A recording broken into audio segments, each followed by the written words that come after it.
What is going on, everybody? My name is Evan Hale, and this is the Super Hornet Podcast, a podcast about the NBA, admittedly from the title, it's a Hornets-focused podcast, but I'll touch on all the NBA at some point or another. I'm just, basketball nerd. I love watching everybody play, but the Hornets are my team, and they're going to be the focus of this whole, ordeal we're going to go through here. That's my first episode, so it's probably not going to be very good. I'm going to be real with you. I've recorded some stuff with groups of people, but my first time recording anything by myself, so still trying to get used to the whole talking to, just to talk and not bouncing off of other people. So I'm just going to focus on the Hornets because that's what I know best this week. See what's going on, get a little bit of a idea of what anybody who does listen to this, what they like, what they don't like, how I can improve. But we're just going to start with, the Hornets are 1-2 right now. Today is October 28th. It's currently 8 o'clock, 8 p.m. On the East Coast. So there's games going on right now, but the Hornets don't play till Wednesday. They play the Toronto Raptors. Hornets are 1-2. They won their first game, which has now continued to tie the Bucks for the longest active season opener winning streak at 4. Definitely had some different seasons the last 4 years in the Bucks, but we start the same at least as them. I believe it's one of the longest streaks for the Hornets, period, ever as a franchise. So that's pretty awesome. And we haven't won since. We are down 3 starters now. I don't know quite the injury report. I was going to look at that for Josh Green. If he's going to be back for Wednesday, we have a few game break. We had the back-to-back for the second and third game on a Friday, Saturday. So him having played all summer with the Olympics as well as a deep finals run with the Mavericks last season. I think the coaching staff's trying to give him a little bit of a break, let him ease into the season. He's been a little more sore than the other guys, which is understandable. But this 1-2 record, like I said, we're missing 60% of our starting roster just about for the last game at least. And the game before that, Josh Green did play, but still missing Brendan Miller with the glute strain. Started off extremely hot the first game. He looks like he's going to be great this year. He just needs a little bit of time to get healthy. I don't think the medical staff wants to rush him too much. Let him get back to where he needs to be health-wise. And then obviously Mark Williams is out with the left foot strain. They said they were going to reevaluate him at the beginning of the season. He obviously hasn't come back yet. It's been a week-by-week thing for him, so I imagine we're getting to the point where maybe in a week we could have him and Brendan Miller back. Brendan Miller was evaluated at a weak point from last Wednesday, so this Wednesday will be the weak point. Don't know if he's going to be playing in that game. I don't expect him to, but we'll have another day off, and then we'll have a back-to-back Friday and Saturday against the Celtics at home. So I imagine he'll be in for those games, barring any setbacks with the injury. But everyone else has been pretty much healthy this whole season, including LaMelo Ball, who is, obviously had all of his issues with injuries in the past. He has looked amazing to start the season. He's averaged 31.7 points per game, 7 assists, 7.3 assists, and 7 rebounds.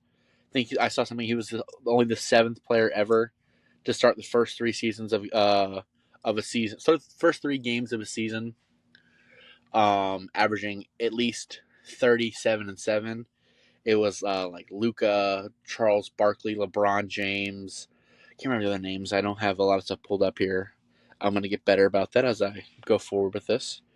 But 7 guys have done that ever in NBA history, which is just incredible. Actually, I don't think LeBron was one of them. Michael Jordan wasn't one of them either. So, I mean, put Melo in the GOAT debate right now. But he's been healthy, and that's all you can ask for. And he's looked so good while being healthy. I mean, we've lost by what? I think it's 14 points total in both of our losses, missing everybody, and all of them have been close games, and LaMelo's taken over at the end of each game. Unfortunately, he did have the foul out against the Atlanta Hawks. And you hate to see that. He a couple of the fouls there, the early fouls, I think like the second and third foul, definitely some ticky-tack fouls reaching in the cookie jar with Trae Young. Trae Young, you look at him wrong, you get a whistle blown. You just have to know that and be mature enough to understand that. And LaMelo's had the history in the past of fouling out. Hopefully, we can see a new leaf with this new coaching staff, teaching him to be better. And on the coaching staff, I think you can really see a difference in this team with the new staff. Like I said, we're missing three of our starters for the last game, and I think the Heat were missing their rookie Khalil Ware and then Kevin Love. But their main guys, they were there to go. I mean, Kevin Love, great basketball player, love Kevin Love. But Kevin Love's like 38. He's not really, he's out there getting some rebounds and being more of a on the floor leader. You're playing against Jimmy Butler. You're playing against Bam Adebayo. You're playing against Tyler Hero. You're playing against Terry Rozier's first game back in the Spectrum Center regular season. He was there for the preseason. Our second preseason home game this preseason. But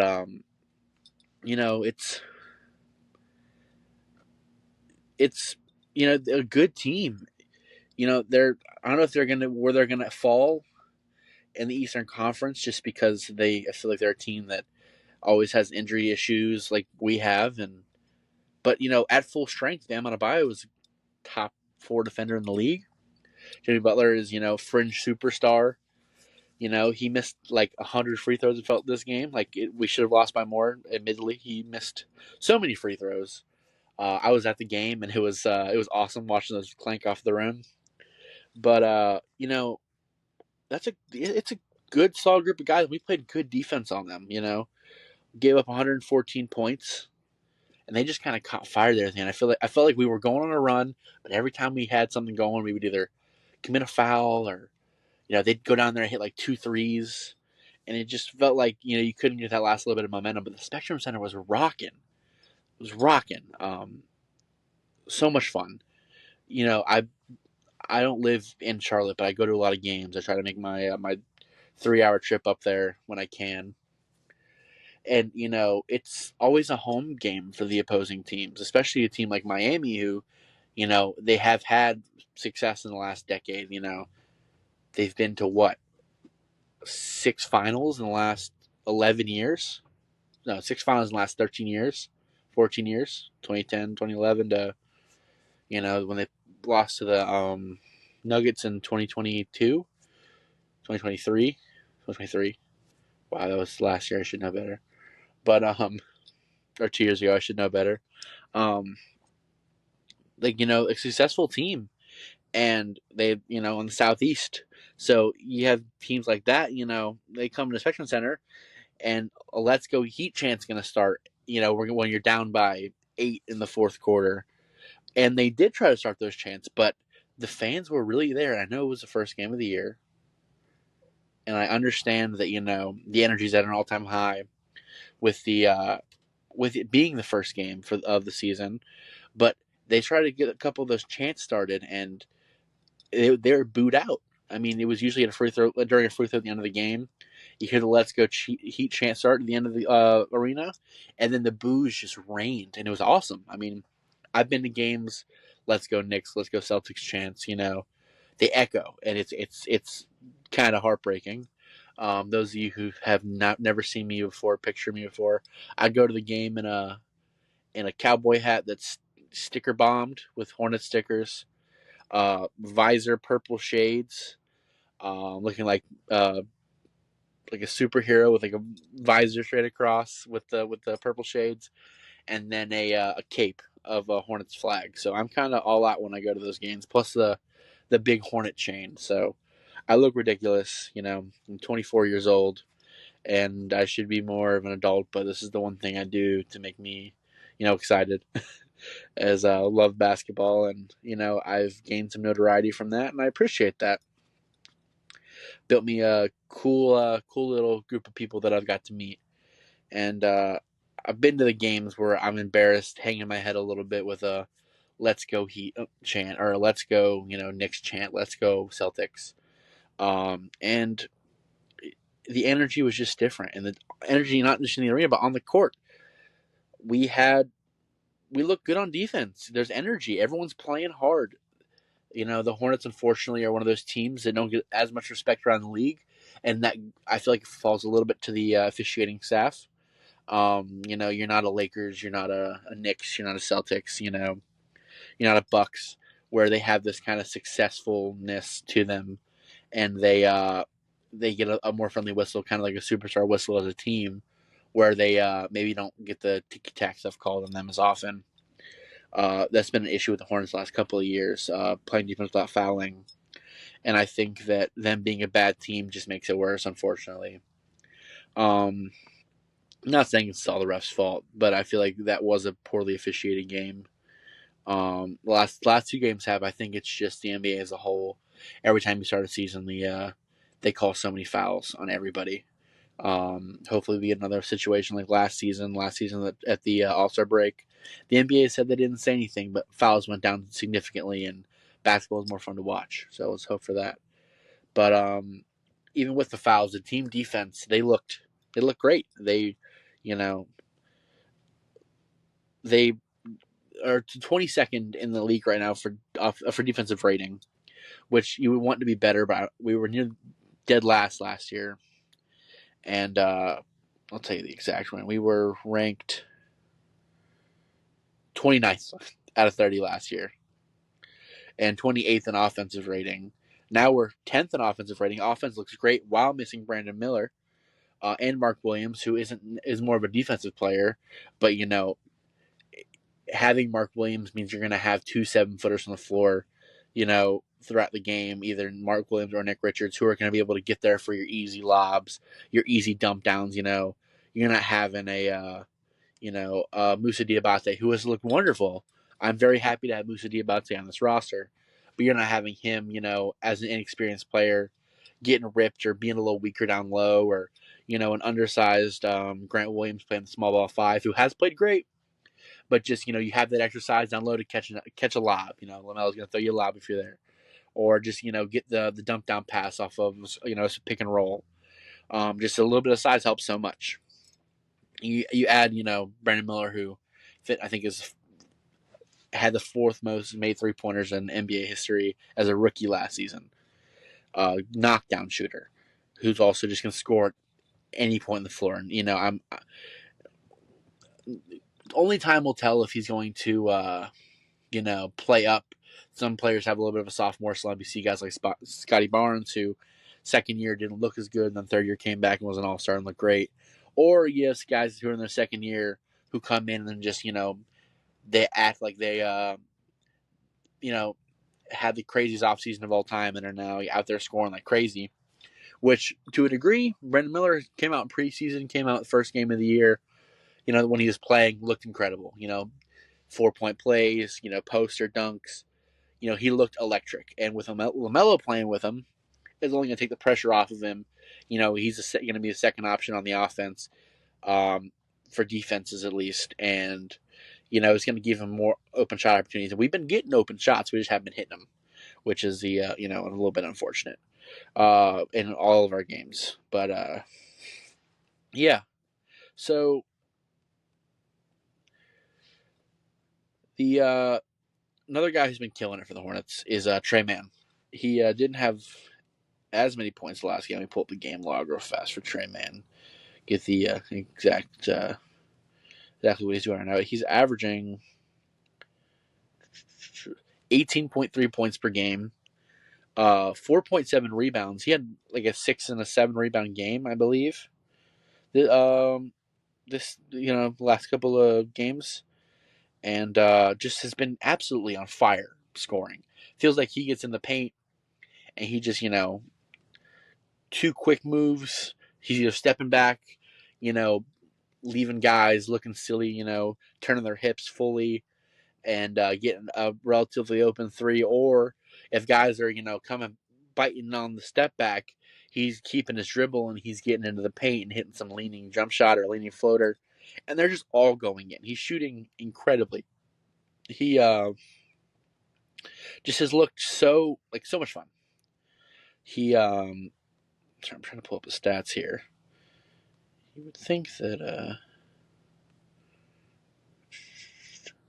Sorry, you would think that it would show you the game log here, but for some reason it's not coming up. But I'll just keep talking about his game. He made some guys look silly. The game on Saturday night got the crowd. He gets the crowd into it. He's got the swagger to him. He had the big fro in the off season. Shows up to game one of the preseason. Got the braids down. He's in a baggy jersey, baggy shorts, looking like a people have been joking about great value Allen Iverson, kind of playing like it too. Obviously Allen Iverson's a different level of player, but and that's what everyone's been saying. But he's just being so shifty as an undersized guard, just getting whatever he wants. Stepping back. Tyrone Lue's probably shaking his boots a little bit. Watching us on the court. But definitely just looking electric. He just brings a different level of excitement for the Hornets. So we haven't had he reminds me a little bit of a Terry Rozier, undersized guard who makes some plays.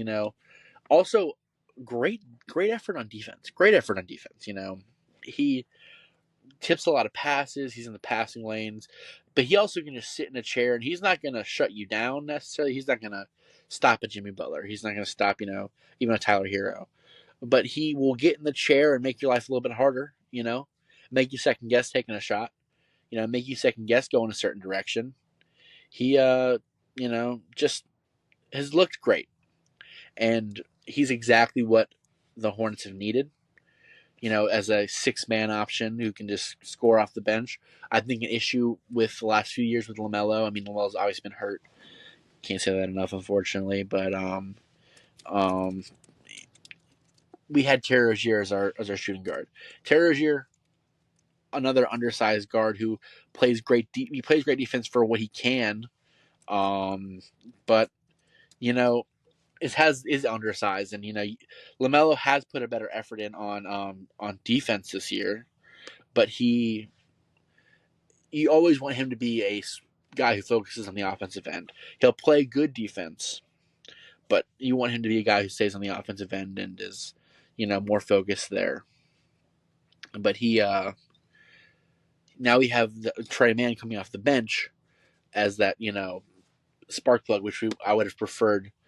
Terry Rozier, obviously, I understand why he wasn't. We were paying him a good amount of money, been there for a long time. I'm not saying, Terry Rozier should have been on the bench just because LaMelo was starting, but it bodes better for the team.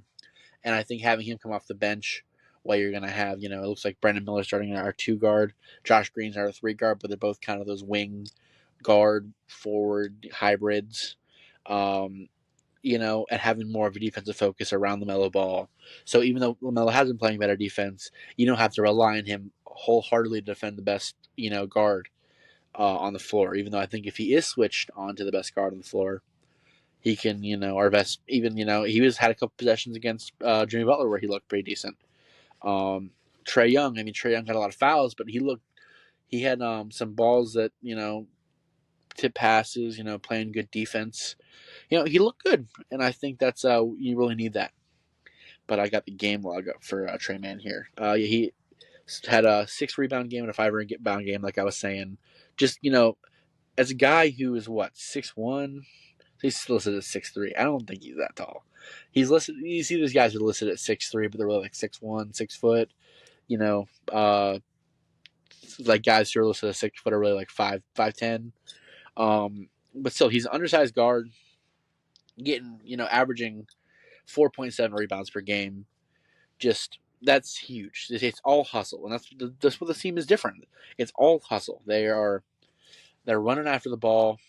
They're rotating well on defense. I feel like they have more switchability than they have in the past, even with a very similar roster than they had last year. They are. It seems like they want it more.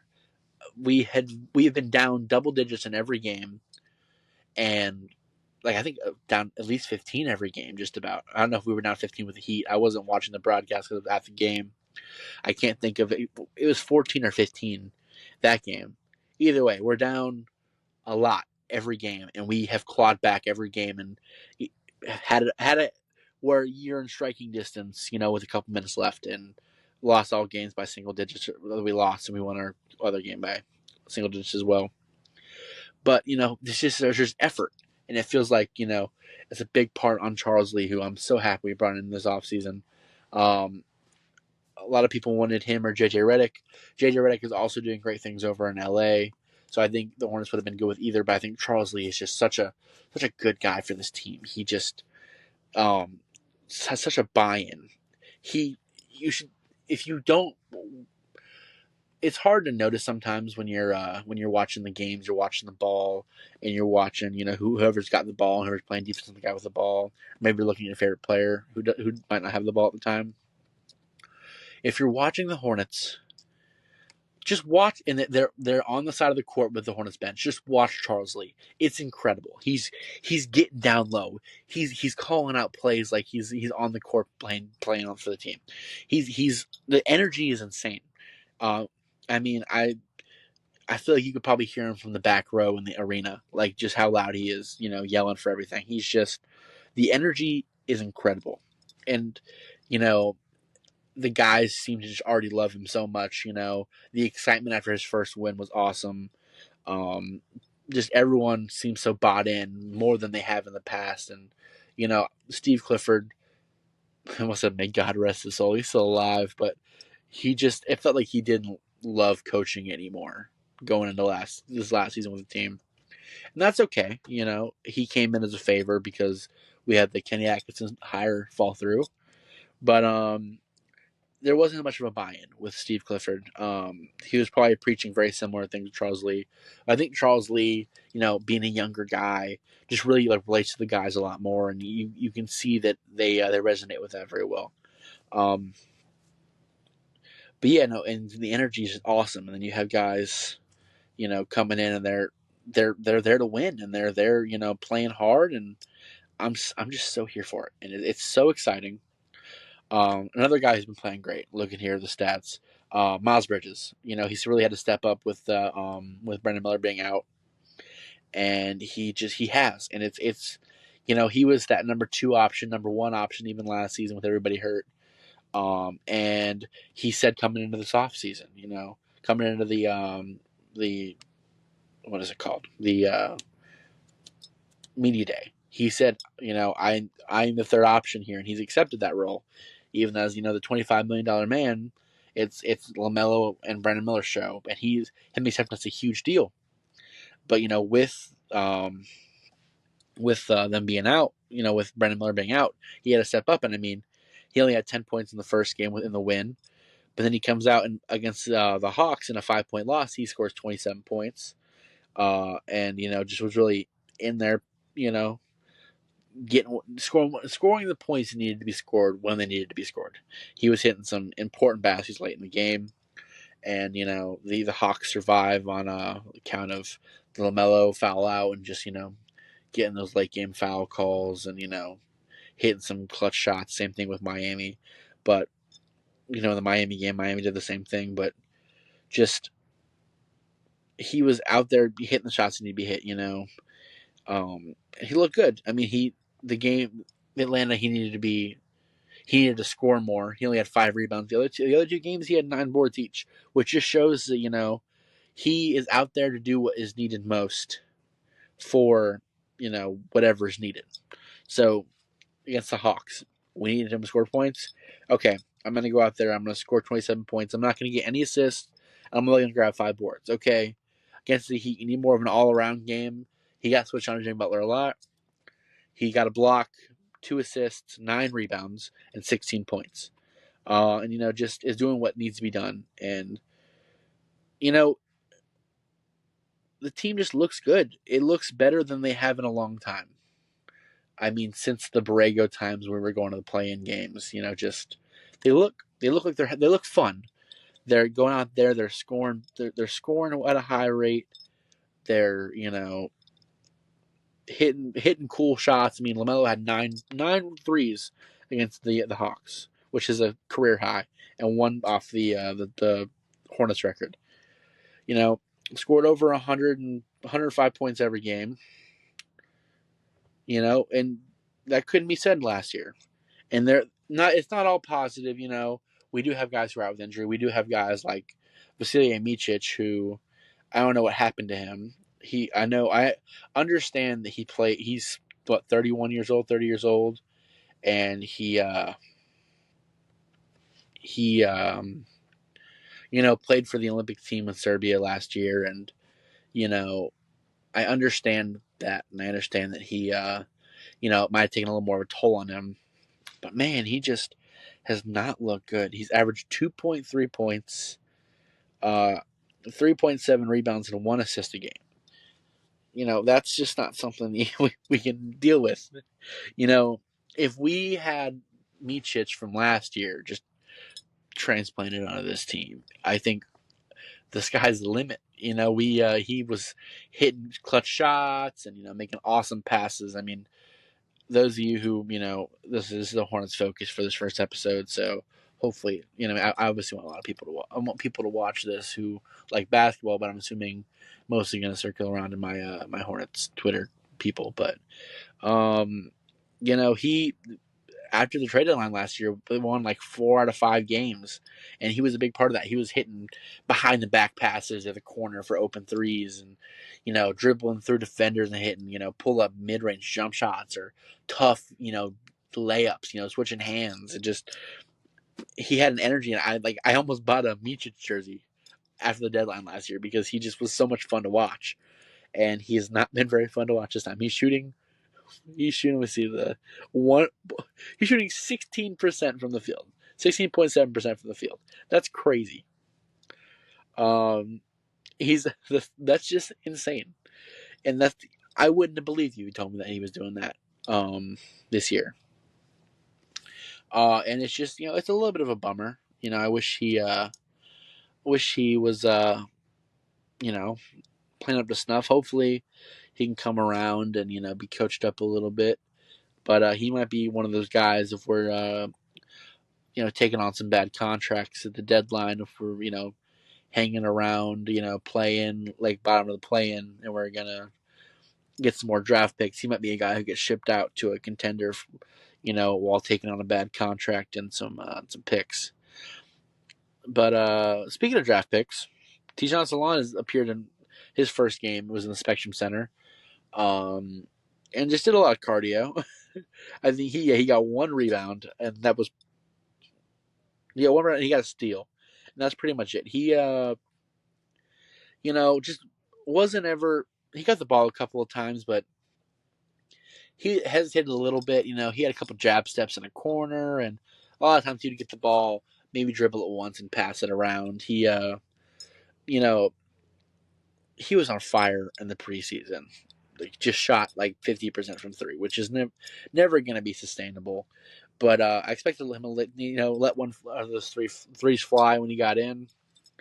But he didn't, and I think that's his confidence, I don't think wavered. I think he was being a little smarter with the basketball, which is a good thing for the team. I think it's a good thing that he is taking thinking for a second, and making sure he makes the right play. He's with the big boys now. He's not getting in. He was playing with some of the starting level players for the Hornets and against some of the starting level players for the other teams, but it wasn't at full strength, and it wasn't for games that truly mattered. So I think him taking a second and thinking about it is good. That's all you can ask for, and I hope he hits his first shot and can actually he did take 1 shot. I don't remember. He might have been taking a 3, but I hope he can hit a shot and be like, I'm a basketball player, and I don't know how much time he's going to get once everyone's back and healthy. I kind of expected him to play every game, but we've been in such close games. I understand why.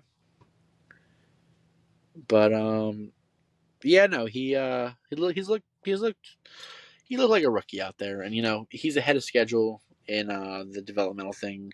A lot of people didn't feel good about the draft pick. I definitely was waiting. Because I truly trust this ownership group and this coaching staff, and I trust Jeff Peterson at the top running the show as a general manager. to make the right picks. I think I really trust these guys. Couldn't have said that in the past, but I really trust these guys to pick the right guy. And you know, I ran to see Clifford at one of the preseason games this year, and just in the concourse is crazy. Um, Super nice guy, but he made a comment. I was asking him, I told him that I appreciated his time coaching the team, and I told him that I was happy he was still with the organization, and I kind of alluded to the fact that Michael Jordan didn't want to draft some of the guys he wanted to draft, like Devin Booker or Donovan Mitchell. Those guys that the Hornets passed on to take other guys who weren't nearly as good as those guys. And he kind of chuckled to himself, and he looked at me and he said, "Tijon Salon's going to be one of those guys." So I mean, I guess the sky's the limit with him. This team is definitely prioritizing guys who work hard, and you can tell Tijon is out there working hard every day, and that's all you can ask for. It's very exciting. Very, very exciting. That's all you can say. He's exactly what you want to see on this roster. And especially for a team that doesn't, we don't pan out to be good in the next couple of years. We're a young team who is going to hit our peak in a couple of years. Hopefully he's hitting his peak right at that time, I'm excited for that. And I have faith that he's going to make the right plays at the right time, and he's going to make some mistakes as well. But that's part of growing, and he is ahead of schedule, but he is still a project player, and I expect him to, shine in the G League with the Swarm, and I hope that's he does that. We'll see. I'm trying to hit on a little bit of everybody. The only guys I haven't really talked about yet are Nick Richards and Seth Curry, Cody Martin, and Grant Williams. Kind of the bench mob and Nick Richards. Nick Richards, he played pretty decent the last game. He's averaging 10 points again, 11 rebounds a game. He's not really a starting level center in the NBA. He had to start all last year with Mark Williams being out pretty much for the majority of last season. He also starting the beginning of the season, and I think he's going to thrive once Mark Williams is back in the roster and he's on the bench, because I think he's really gonna do well against those backup centers in the NBA. But as a starting level guy, he's had a few blocks. He's averaging actually 2 blocks a game. He's also averaging a lot of goaltends, and you know, he has some dumb fouls here and there. He makes some dumb plays. He should have went up for a dunk at the end of the Miami game that he did, and ended up turning the ball over, and kind of led to the end of that game, unfortunately. But if we get Mark Williams back in the next 2 weeks, I don't think Mark Williams is going to be out for more than 2 more weeks.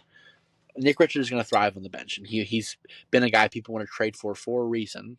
He's in trade rumors with every team in the NBA. It feels like everybody wants a piece of Nick Richards, except for some of the Hornets fans. But yeah, no, I really think that he's going to do well on the bench.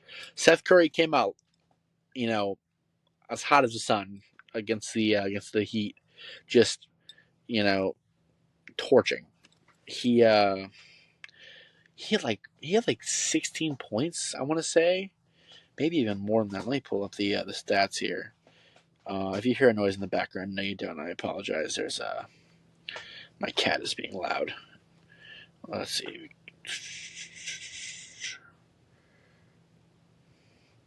Sure, it's my first time doing this, guys. So if you're listening this far, we're 34 minutes in. If you're listening this far, I appreciate it. I will do better the next time.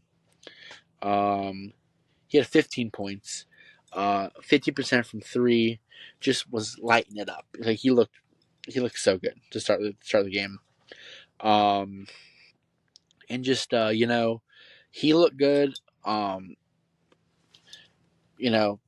Cody Martin, who's been moved to he handled the ball really well. I think we with Micic not playing as well, we've needed to lean on some other guys to handle the ball, and he's done well handling the ball with that bench unit, even though he has been starting with Brandon Miller and Josh Green being out. But I think it's good to have 3 guys who can handle the ball on the bench unit, who can also just Cody Martin's going to hit a three if you need him to hit a three, but he also will airball too. But he's mostly a defensive specialist, and I think that he's a great guy to have on the roster playing defense. And him and Josh Green are kind of cut from the same cloth. They're decent passers to good passers. Handle the ball if you need them to, but you don't really want them to. I think Cody Martin, you're okay having the ball a little bit more, dribbling. Can hit, your corner threes, stand in the corner, and if they're open, take them. Don't want them taking, 7 threes a night, but 8 threes a night. But if they're taking, 2 or 3 and they're hitting 1 to 2 of them, then you live with that, and that's awesome. Those are guys you need on your team, and I'm excited to have both of those guys on our team. And then last guy I haven't talked about yet is the man in the middle, the small ball 5, Grant Williams. Grant Williams, he's looked really good. He hit some 2 big threes at the end of the Rockets game to win. He's missed a lot of threes since then, but he's just a big body down low. He's gonna, I think he's a good veteran leader for the team. He's been on some good basketball teams, and I think he's just good for the locker room. And then he's not gonna score 20 points a night, but he's gonna average he's averaging right now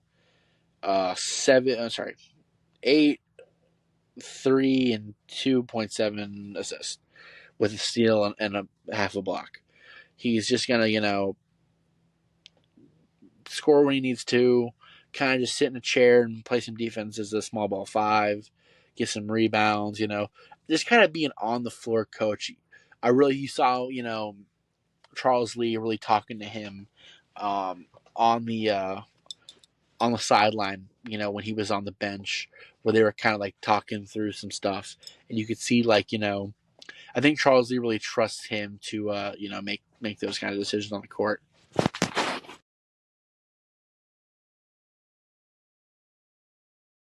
I think Charles Lee really trusts him to make decisions on the court.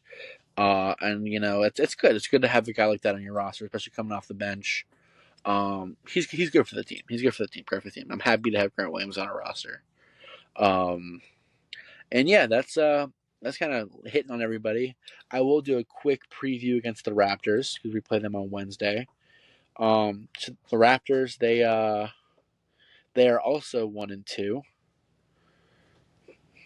Sorry, I thought it would just show me on here the games they've played, but I guess it won't. The Raptors are also playing a game as I'm recording this. They're playing against the Denver Nuggets, and they're actually beating the Nuggets at halftime, 62-54. So maybe they'll be 2-2 next time we play them. But they are 1-2.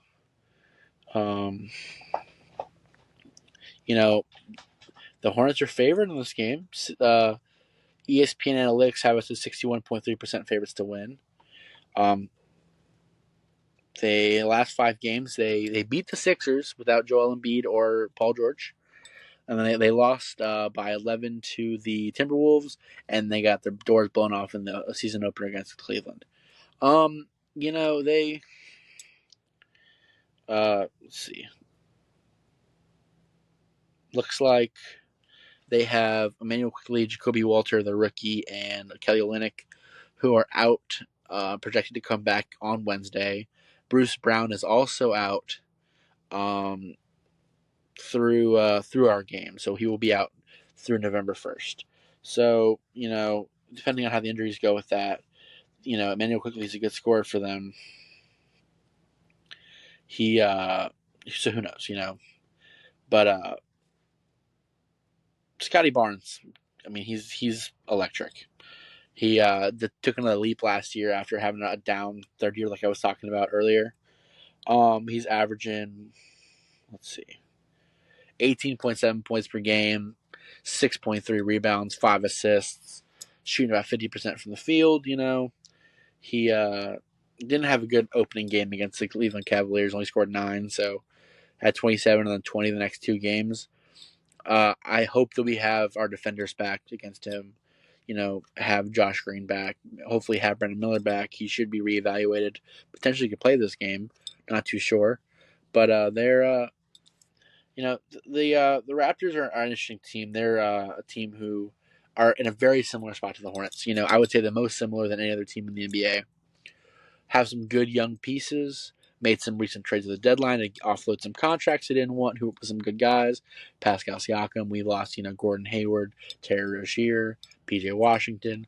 Have a new look to their team. People say their team got worse, but they feel like they're more of a cohesive group. They have I think Darko Rajakovic is his name, right? Is his name. Darko Rajakovic. He's second year coach, a young coach. They have a new GM. We also have a new GM, new coach. And vibes are in the middle. Their offensive rating is terrible though. They're 26th in the NBA for offensive rating and 24th for defensive rating, but we're only through 3 games, so what does that really mean? But they doing good against the Nuggets right now. But the Nuggets, to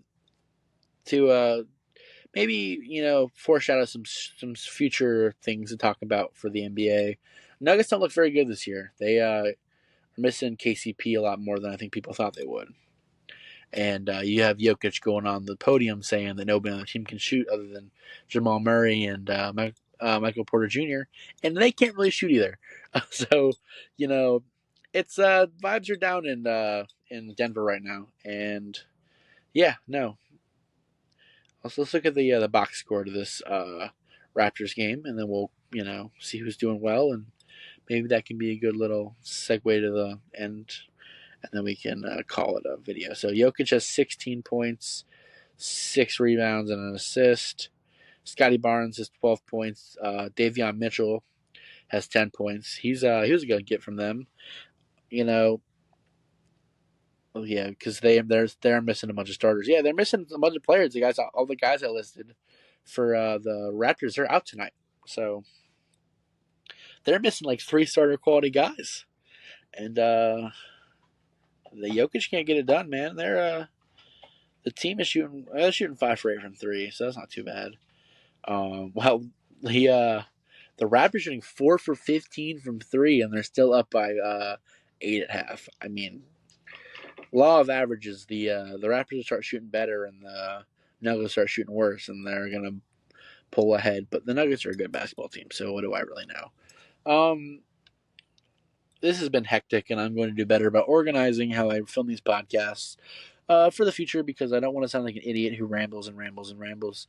Hopefully, I can get some people on to talk about basketball with me for the future, because it's easier to talk with other people. Thank you so much for listening. If you got this far, I don't think you did. I don't think anybody's gonna listen this far, at least the first one. But I just want to thank you guys for listening. Cats are getting loud, so it's perfect time to end it. Follow me on Twitter. It's at the real Evan Hale, EVANHALE. It's the Super Hornets, the tag name, so it's the name of the podcast. I also have a website, which I'm going to link on the Spotify and on my Twitter in the bio. I write about the Hornets and basketball and some football and just things that I find interesting. I just publish a top 100 players in the NBA composite list where I composited the top 5 media lists for the top 100 players, and then I made a true top 100 players and talked about each player in the NBA. So, yeah, hopefully you listened to this. Probably didn't. Thank you for listening. I don't know if you can rate on Spotify. I don't really know how that works yet. This is all new. This is all kind of informal, and I will try my best to be better in the future if you promise to keep listening. Thank you so much. Y'all have a good one. Peace.